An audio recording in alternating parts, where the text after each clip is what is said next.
பொறுமையுடன் கஷ்டத்தை சுமந்து, அதாவது ஒரு கஷ்டமான நேரத்துலையும் அது பொறுமையாக கையாண்டு அந்த பிரச்சனைகளை தீர்க்கும் ராசிகள் அப்படின்னு காலபுருஷ தத்துவப்படி சில ராசிகள் இருக்குது. பொறுமையுடன் கஷ்டத்தை சுமந்து அப்படின்னா உடனே மூட்டையை சுமக்கிறதுன்னு கிடையாது.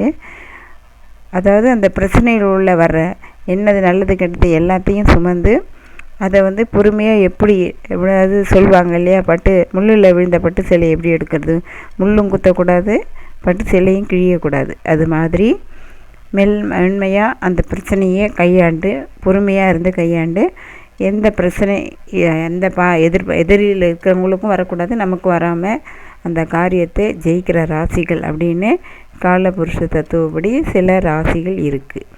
அது எந்தெந்த ராசி அப்படின்னா ரிஷபம், கடகம்,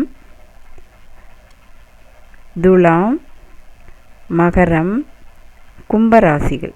இந்த ராசியெல்லாம் பொறுமையுடன் இருந்து அந்த காரியத்தை யாருக்கும் பாதிப்பு இல்லாமல் கண்டிப்பாக தெளிவாகவும் அதே சமயம் பிரச்சனை பெருசாகாமல் சாதிப்பார்கள். அவங்களுக்கு அப்படி ஒரு தன்மையை கடவுள் இயற்கையிலேயே கொடுத்துருக்கான். இது பொறுமையோடு இருக்கிறது தான் பொறுமை கடலிலும் பெரியது. அது மாதிரி அவங்க